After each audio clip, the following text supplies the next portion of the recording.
Yeah, lovely to be here. Kita Ben had been inviting me for some time, and today was the day. So that's great. So I hope everybody's doing well in the lockdown and not getting too bogged down and really taking time to look at the self, really taking time to go inside. And this is, I think, what's really needed at this point in time. So actually, Geeta Ben wanted more meditation for her group. So we will be doing that, but I'll just share for 15, 20 minutes, and then we'll do a nice meditation together. So the topic is kindness is the new cool.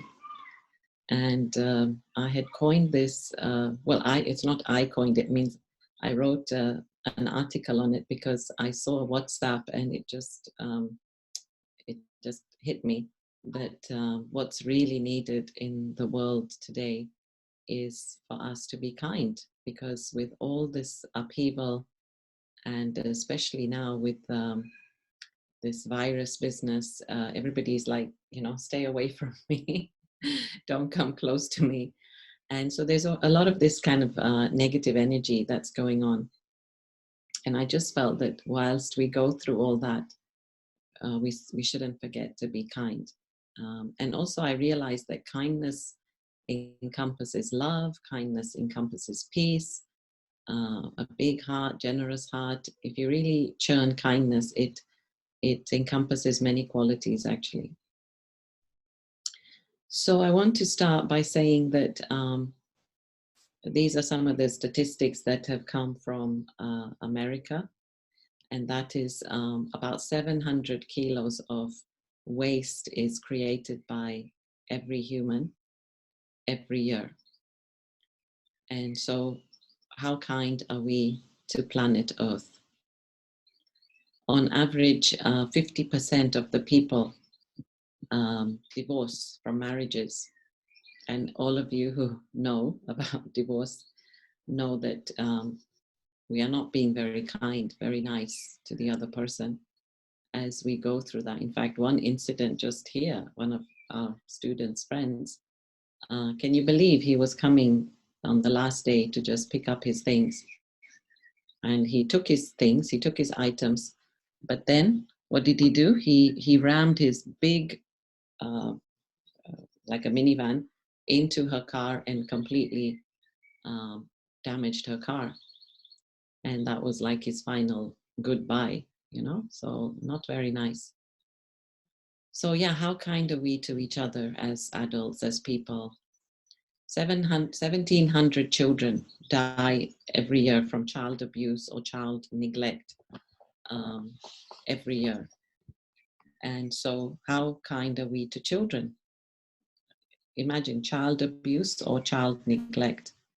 And then did you know that there is a sickness called kodokushi in Japan? And what this is where the old or the elderly, they die just on their own. They are left on their own. Of course, obviously they're old, they're on their own, and they just die a lonely death. And then they're discovered after some time. So this is so prevalent in Japan that they've even given it a special name, which is kodokushi. So again, how kind are we to the elderly? Or are we just waiting for them to pass away? And then I want to say how, and I'm staying actually with Nimu Ben here, and we've been kind of reminiscing our old days, young days, school days. And I was bullied at school, and so was she, and so was my other sister. And there is a statistic, again, American statistic, that 1 out of every 4 child gets bullied at school. So again, how kind are we to our schoolmates? And the list goes on. There's, sexual abuse, and the list just goes on. And as you might have seen, a lot of looting and fighting going on in North America at the moment. So yeah, how kind are we to people, to each other? So it begs the question that are we just trying to be, or let's say, are we trying to look nice, or are we really trying to be good? And do we do things just because we're trying to be nice, or because we really want to be good from the inside out? So the difference between kind and nice is that when we're trying to be nice, often we want something in return. When we're trying to be kind, it's supposed to be a very selfless act where I just give, I just am, and I don't need anything in return. It's an investment. Niceness is a bargain, that I'll do this for you and then perhaps you'll do this for me. But kindness is actually an investment. And kindness doesn't control. Niceness can control. It's a very subtle, fine line, actually, if you think about it. But at the end, of course, it depends all on our intention. How is our intention? So there's a doctor, David Hamilton, who says in his book, Why Kindness is Good for You. And he's saying that we are actually genetically wired to be kind. He says scientific evidence has proven that kindness changes the brain, impacts the heart and the immune system, and can be an antidote to depression. He's saying love and kindness can make a damaged heart regenerate faster, alter neural structures of our brains. And gratitude can make one at least 25% happier. So, what more evidence do we need to be kind? And then we see that companies also set up corporate social responsibilities to help their people.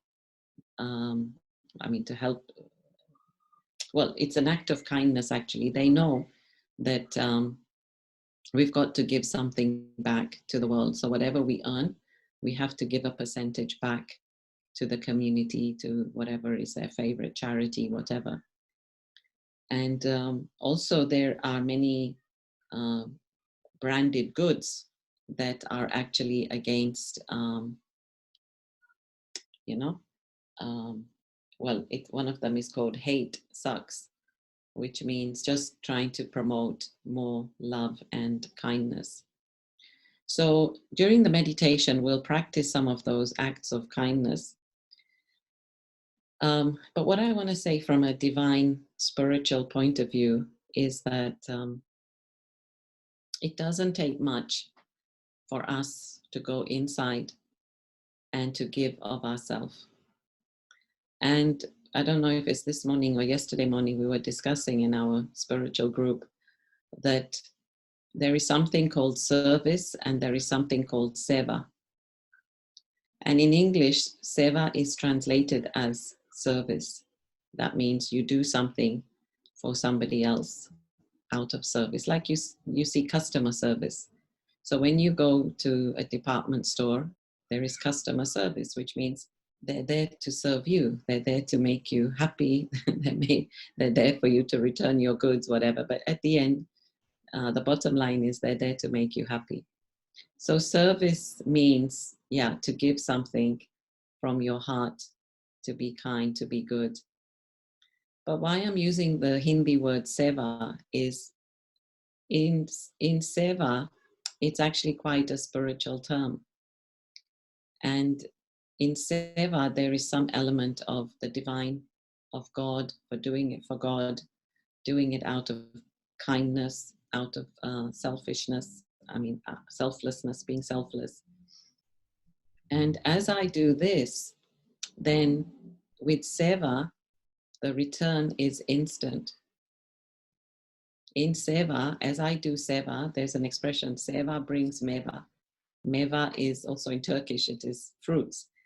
And in Hindi, it means, fruits or abundance. Meva can also be that, rich milk sweet.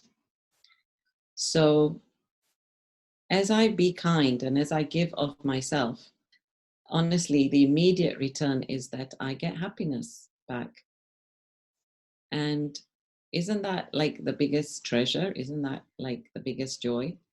And it's such a paradox because on the one hand, I think I'm giving something, but I'm actually getting so much back. So who is blessed?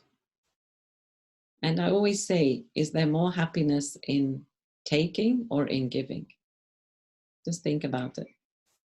You know, if I bring you a present, there's actually so much joy in the giving, but not again out of, having pity on you or mercy on you, or because I can afford it, I'm giving to you. Not like that, not with the attitude, but just to be able to give something.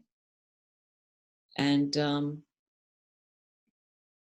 when you take, you just take. When you take, like, look at the moments when you've opened your birthday present or Christmas presents, right? Quickly, we just open it and then that happiness is finished. But in the giving, it kind of, I don't know, lingers on. The joy lingers on. And we feel good. That's why the joy lingers on, because we continue to feel good for having given a piece of ourselves to the other person, whether it's in kind or as in cash or whatever. So I want you to think about this aspect of how can I be extra kind. And let's just take a moment to look at the big ego. And it's the ego, isn't it, that doesn't allow us to be kind. Because in ego, I'm always looking at myself. What can I get out of this for myself? How can I be, um, well, what basically, yeah, what can I get out of this and boost my image? Um, and this is where really many companies will not do something unless they feel that they're going to get some profit from it. And I guess that's what distinguishes a company from a charitable organization. Whereas the charitable organization will just feel like giving because they think that's the right thing to do, and know that somehow with trust, everything will just run and people will help. So, yeah, the point is, let me check myself. What part of the ego is not allowing me to give? And why is there a resistance to the giving? Why is there a resistance to being kind? And what is the fear that I'm not able to give something back to the other? And it could be simple things like holding the door open, or even, it's always a challenge, isn't it, when you've got a narrow road and there's two cars coming. So which one is going to give way? Which one is going to get out of the way so the other one can go? So it's not about the narrow street. It's not about the traffic. It's not about the car. It's about the ego. The ego just does not want to give way. The ego thinks, no, it's my way. I'm here first. I should get the right of way. But what if I just humbled, just kept the peace, step aside, um, allowed the other person to go? You will feel so much better for it, honestly. This happens a lot in driving and traffic, and allowing the other person to turn before you turn. But all this, we know that even driving is a reflection of your nature. So if you're not willing to give way there, then the chances are you're not willing to give way in life. And so, yeah, you're not very happy because we would call such a person a miser, because they're not sharing the gifts that they have, or they're not wise enough to understand that as I plant a good seed, I will get the fruit of that. See, when I'm being kind, I'm not doing it for you. I'm not doing it as a favor to you.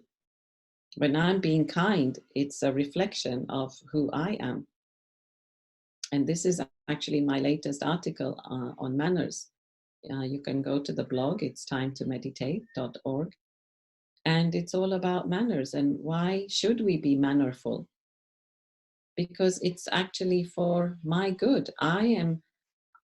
As I'm being mannerful, I'm actually exhibiting my divine virtues, my divine qualities. And so I'm the one that's benefiting, because these, as I practice these or rehearse these manners, I'm the one that's getting perfected through that. And the other person is just benefiting as a bonus.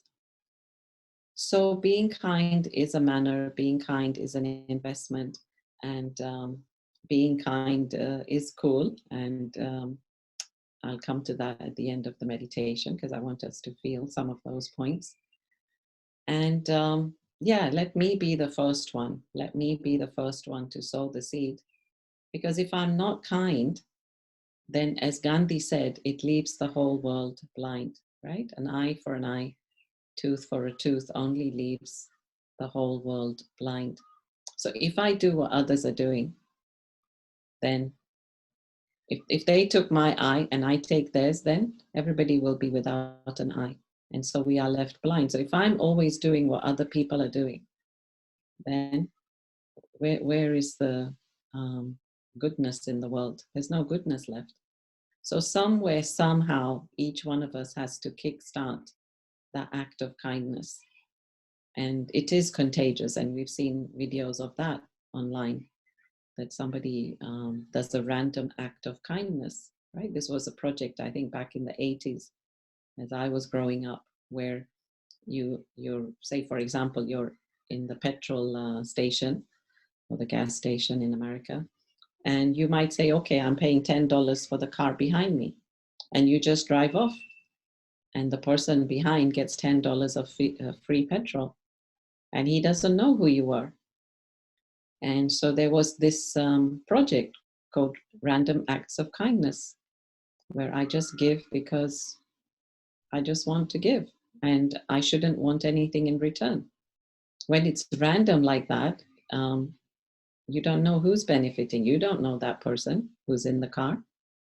But you just throw those seeds out into the ocean of oblivion, and they will bear fruit. They will reap fruit. So this is why also when we do seva, either through meditation or even in the Brahma Kumaris, when we give a donation, we don't have our name put up on the wall like they do in certain organizations or temples, because it's an incognito donation. So in the same way as I'm being kind or nice, or if I do service through my mind, in other words, if I'm sending lots of love and good wishes, which again we'll experiment in a minute, that person will feel good, but they won't know where it's come from. And so this kind of frees me from wanting any outcome from what I'm doing in terms of service. And it's a good feeling. I think that's really good. That not that I show you and say, see, look, I did this now, and I need the fame and I need the attention, and you have to thank me, and you have to be a slave to me for the rest of your life. Not like that. Let me just give, and with the wisdom that I am doing good because I'm good, and I'm just throwing it out there. Okay, so time is moving. As you can see, it's gone very fast. So what I would like to do, yeah, is let's start a little meditation. So I'd like you all to sit comfortably, and I will start some music here. And we'll get into a meditation now.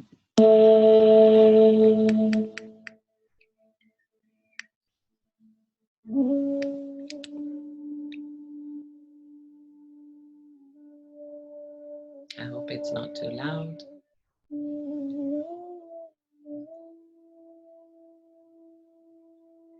Okay, so yeah, let's just sit comfortably.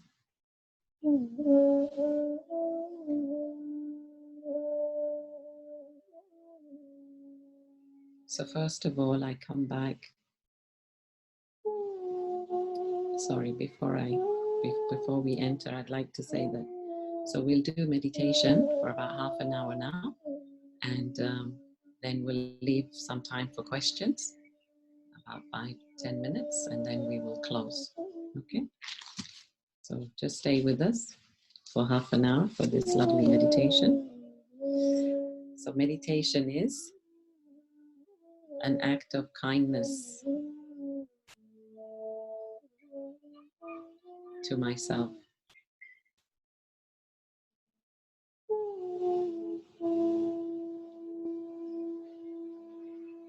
So the first act of kindness I need to show is to myself.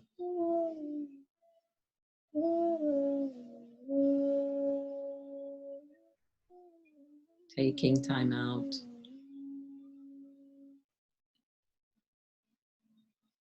to just be with myself.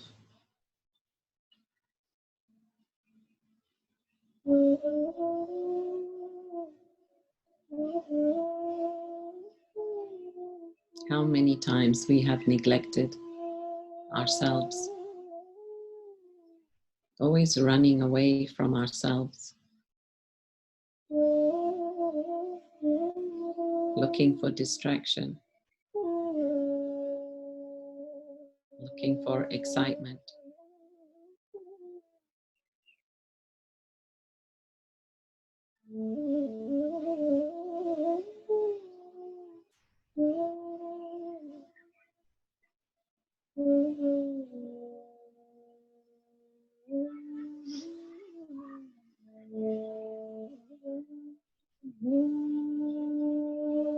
But the real excitement is going on right here inside of me.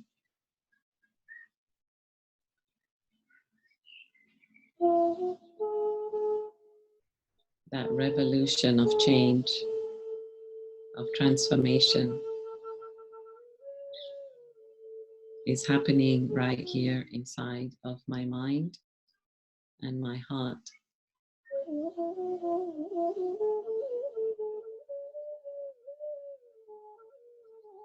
And let me be an observer to that.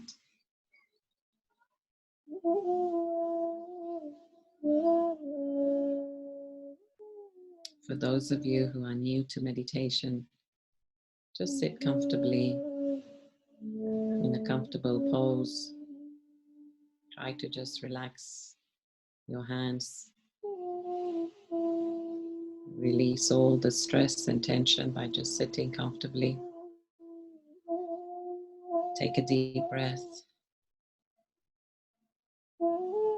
And just try to follow the words I'm sharing. Listen, but don't listen that hard. Just try to feel what I'm saying.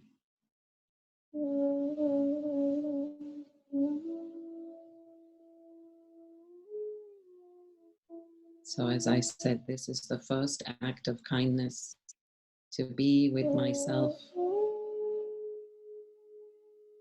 to look into the mirror of my heart, and to take a good look as to what is happening inside.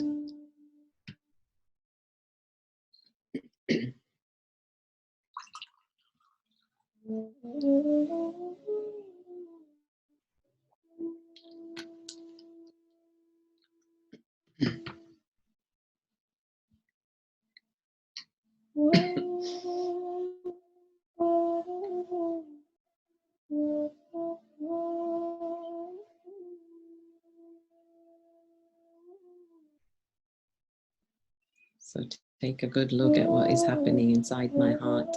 And this takes a lot of courage. The power to face the self.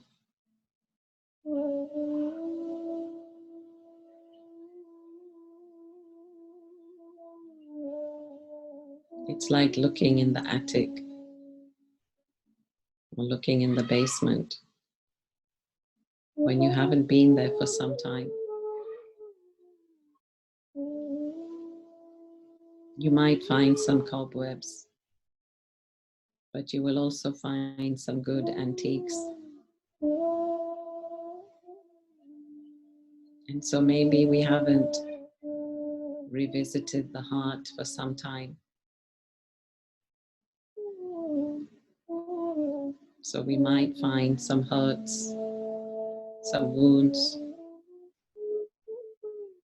but also there are lots of good memories, lots of good experiences, rich experiences. And so for now, I choose to focus on being kind to myself and re-emerging those very positive, powerful experiences.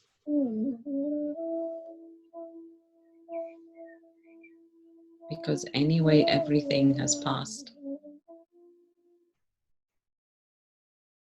And so let me cherish the positive, powerful experiences.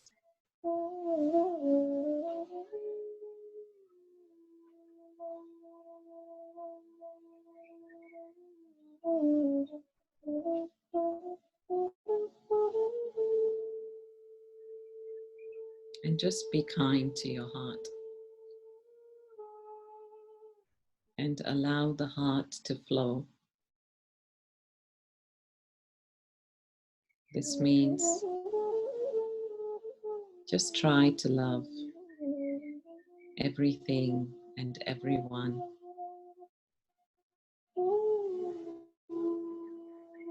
Many times people don't know what they're doing. Forgive them for their trespasses.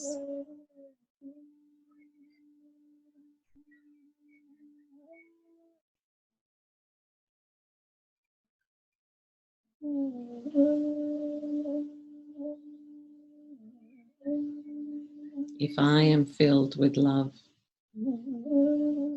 then I will naturally overflow with love.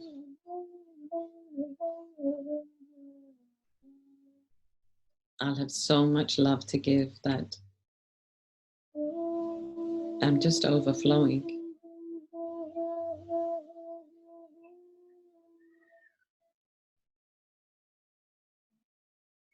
But what is my source of love?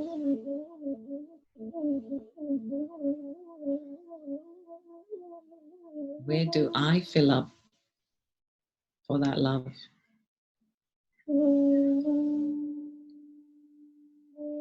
And that is from the ocean of love.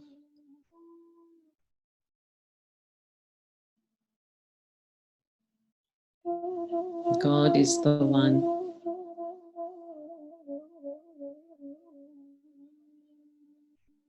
who is the constant embodiment of love.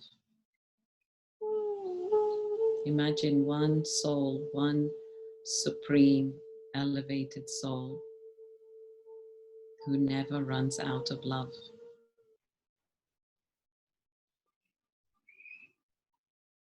Imagine one supreme soul who has love for all the 7.5 billion souls. Enough love to fill the hearts of 7.5 billion souls. This is that God.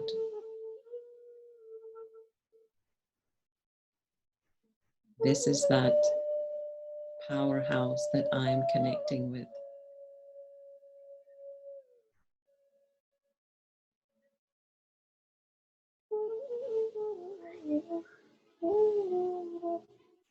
So what is my capacity to take? How much love can I absorb from that one?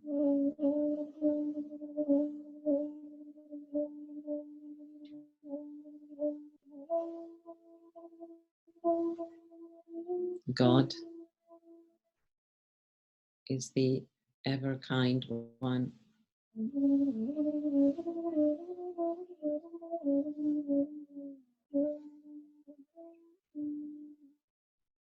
He shows no discrimination. He is just. He is fair.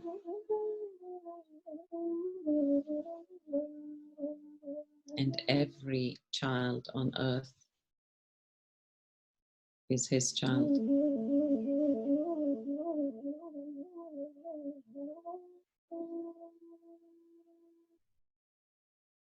And every child gets an inheritance from God. That's how just and fair he is. Every child will get his gift from God.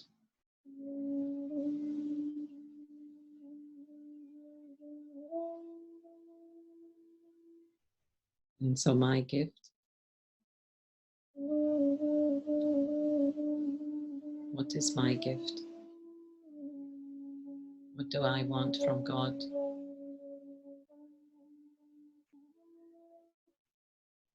Right now, this is the time where I can choose.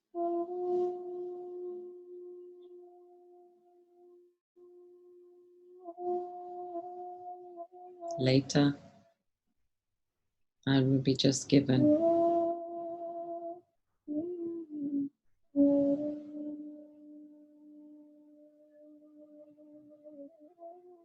So right now, I would like all of us to just sit in the presence of that Supreme.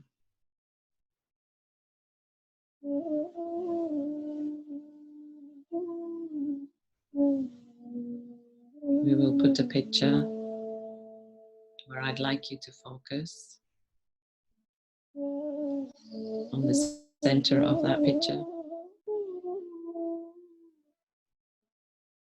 And I'd like you to feel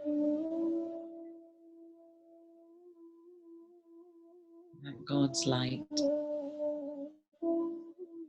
is completely enveloping you.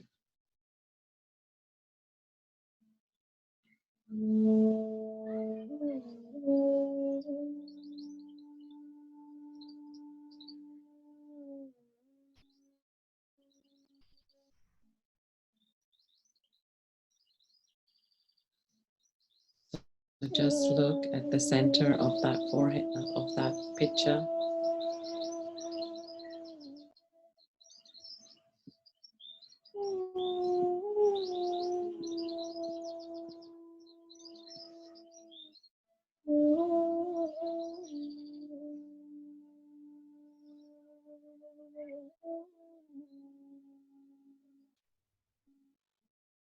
And as you see the rays emanating from that picture,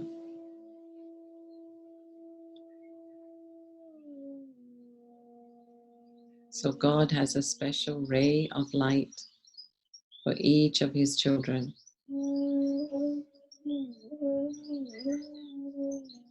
That ray of light is my connection with God.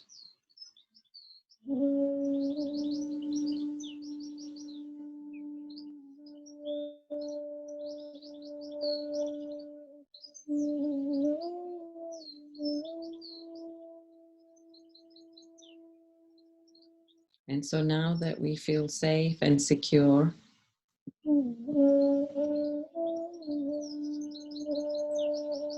sitting in God's light, I would like us to look at ourselves.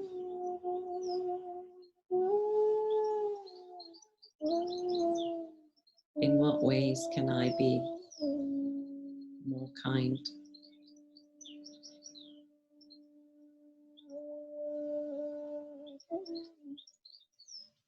Maybe I can smile more.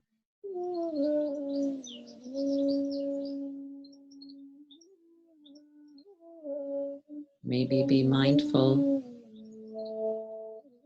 of giving people space, mental space, emotional space, physical space.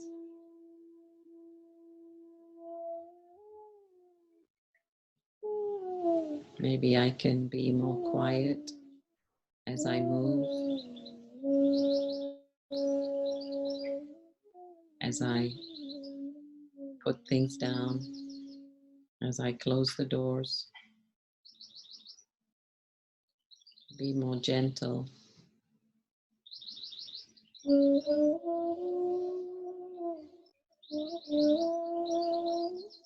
I can be kind by being patient.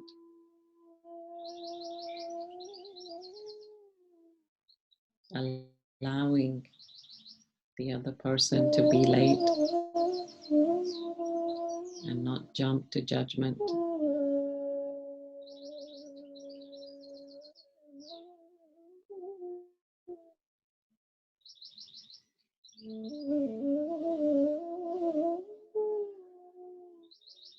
I can be sweet,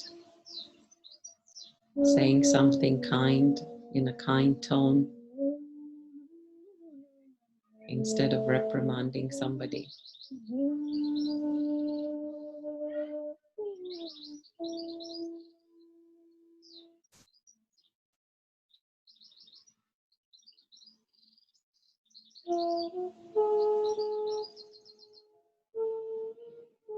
I can be humble. Eat the humble pie and allow the other to get the attention. This is kindness. Allow the other to have your seat.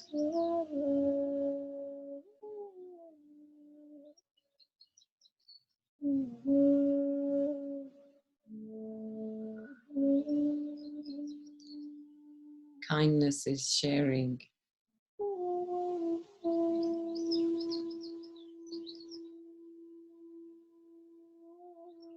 Food always tastes nicer when it's shared, even if it's a little.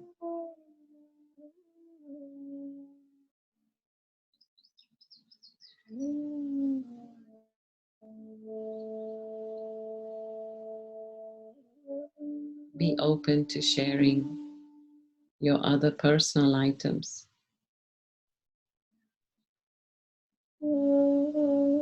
Because we are not going to take them with us.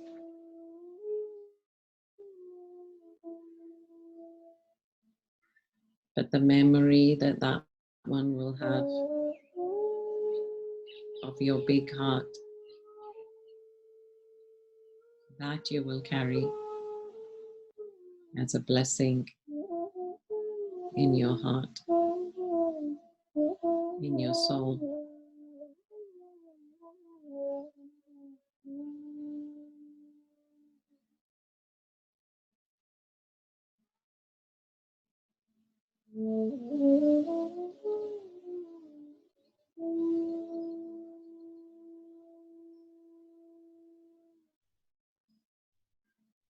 Be simple.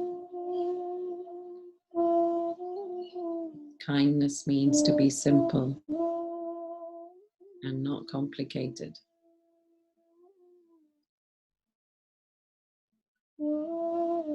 Manage with little.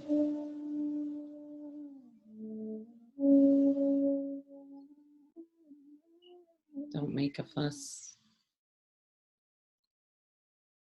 Don't make life difficult for the other person.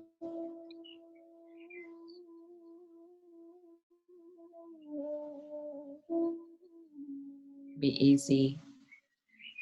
Be flexible.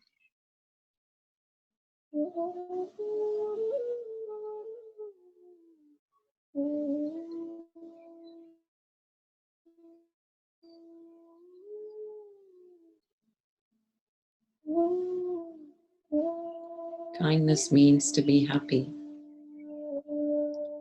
to be cheerful.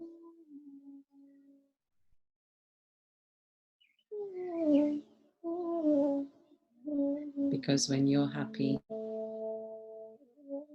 others are also happy.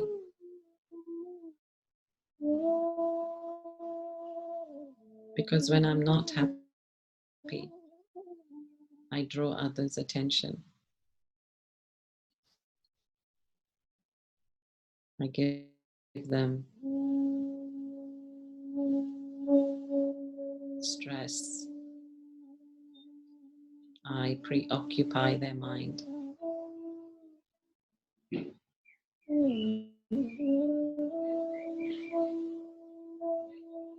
I create worry and doubt.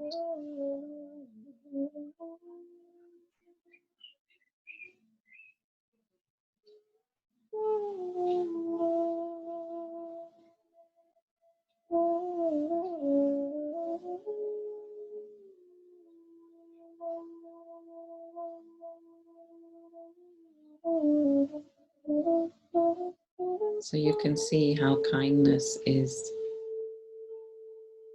in every quality.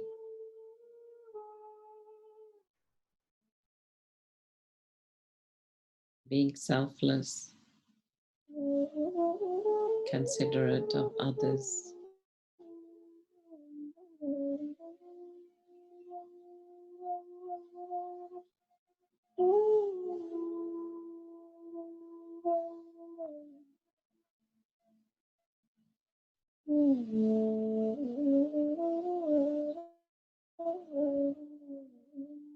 So let's just have 5 minutes of silence.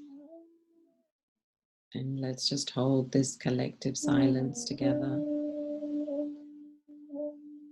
Where I'd like you to just make a pact with yourself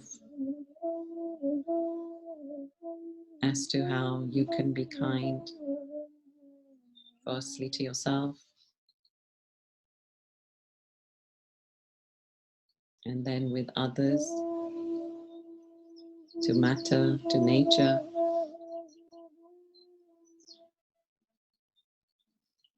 And as we're sitting in the presence of God,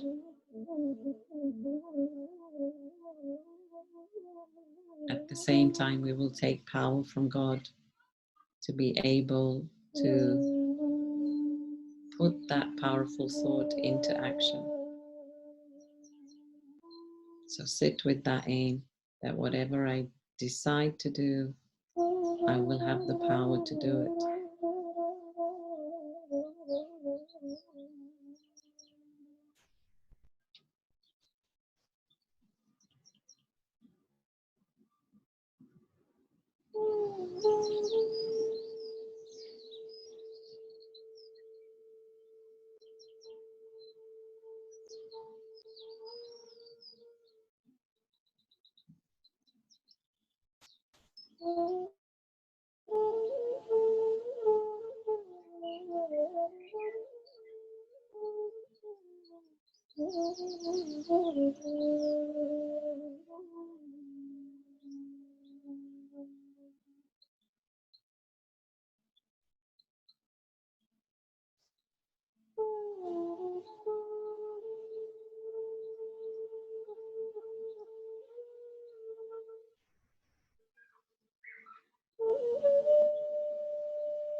Let's just take a moment in silence to conclude our meditation.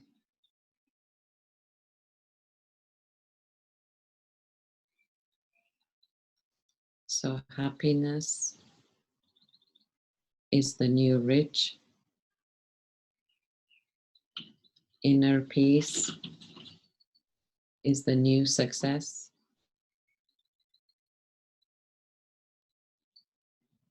health is the new wealth, and kindness is the new cool.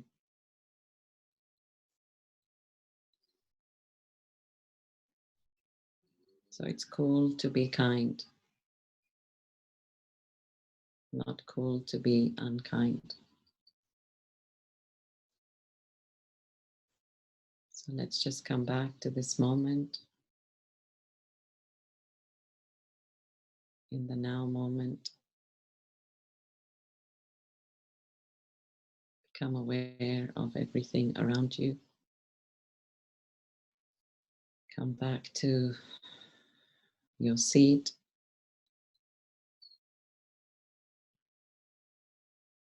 Om Shanti.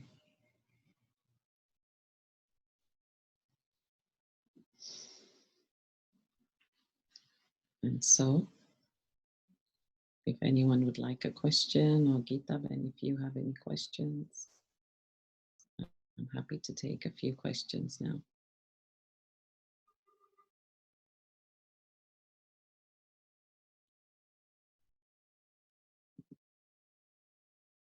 Can't hear you. Right. If nobody's got a question, I have one for you. How do you carry on being kind to someone who's always causing you problems? Well, are they causing you problems? Mm-hmm. No, my question to you, are they causing you problems? So it's your interpretation that they are causing you problems. Well, In other words, yes, that's they are just doing what they normally do, right? They are just being who they are. I think many a times, generally speaking, I don't think people will say, okay, now I'm going to go to Gita and I'm going to cause her a problem. And, you know, like many times people are just going about their life. And it just so happens that it irritates us. So they're not the problem. It's my lack of powers of accommodating or tolerating.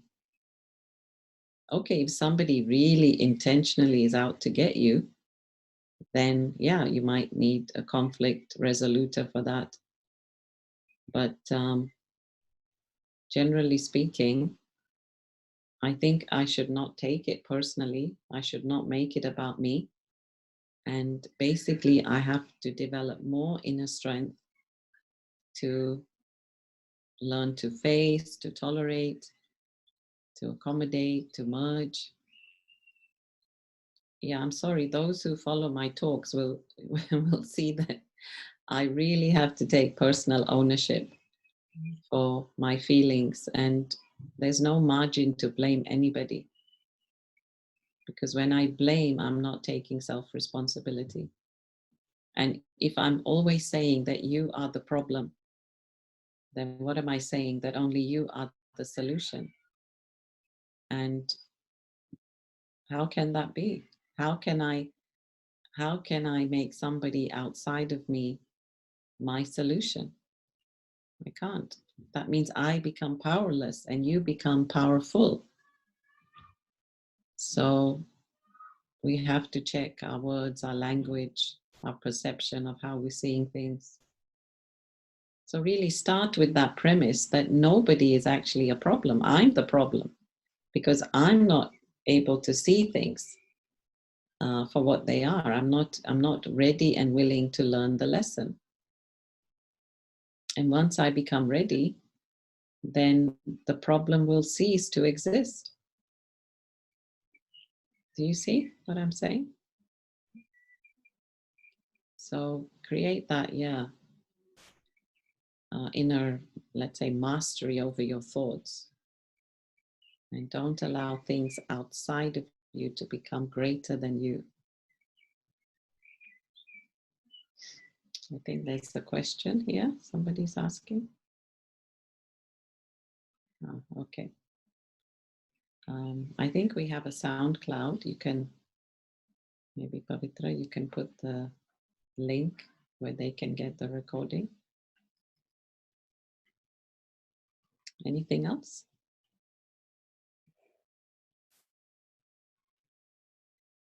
Vitamin, anything else? No.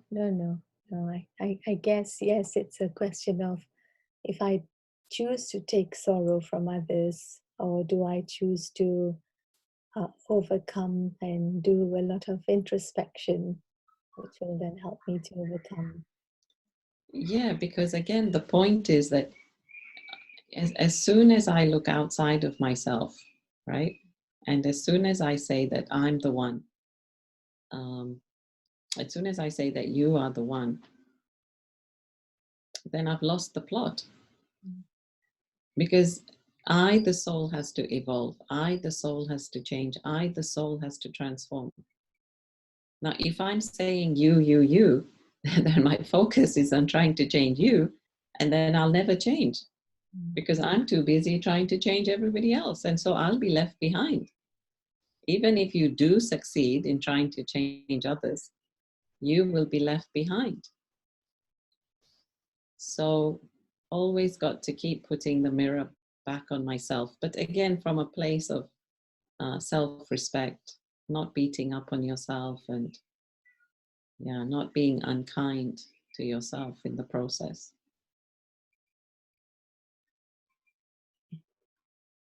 Yeah, it's all clear for everyone? Yeah, I think so. I think, thank you so much. So yeah, maybe people just want to hold the meditation. So yeah, please keep the silence. Go to bed with that silence. Sorry, I don't know what part of the world you're in, but it's coming to the evening here in the UK. But yeah, just try to hold that stillness, that peace. And really, I want to end by saying kindness is a power.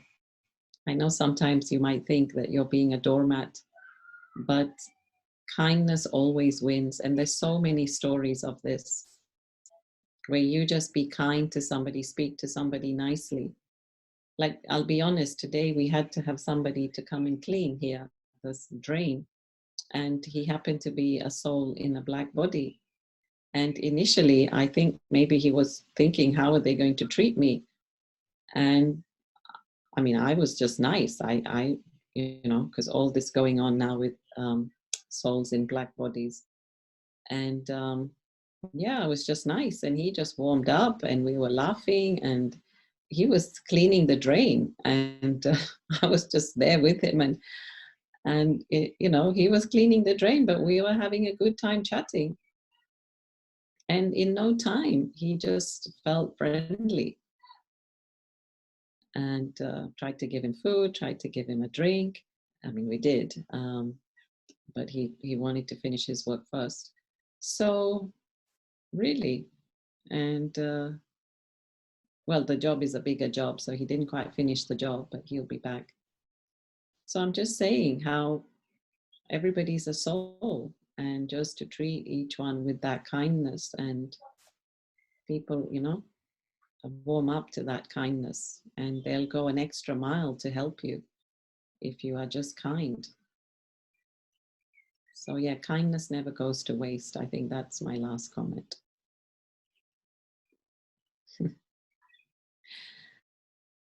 So Gitaben, thank you so much. Thank you to the Kingston family for having me. I think we have a question. How about if someone insulted you and have good wishes still, and you wish to check on them but are afraid, we don't know what they will say next? That is unkind. Still, can we be connected to them with kindness? Of course we can. Because again, I say, if they're insulting, it's their issue, right? They're feeling empty inside. So you can't stop being unkind. There's a story of the scorpion who kept falling into the hole. Maybe some of you know it. So there was a scorpion, the actual insect. So he would walk and then he'd fall into this hole. So this man would put his hand in and he would bring him out. Okay. And every time he put his hand in, the scorpion would first bite him and he'd go, ouch, and he'd kind of throw it out. So he did this a few times, because every time he puts him out, the scorpion goes back in. And so some onlooker said, are you stupid? Don't you know that the scorpion bites, that it's his nature to bite? And so this man said, yeah, of course I know that, but it's also my nature to help. And so I'm not going to stop helping. And I have a little annex to that story, and that is that let me put on a glove. So let me continue to help, but then let me continue to protect myself. And as I continue to protect myself, then I'm helping the other, plus I'm taking care of myself. And I think that's what we have to learn to do. If we feel that we might be hurt by the other person, then just protect your heart. But also, I say that it's their wound. Their wound is hurting them. It's not about you. So don't take it on personally. You don't own their wound. You just try to help to heal their wound. And I'm sure, with time, they will warm up to you. So, yeah, thank you to everyone also. And thank you.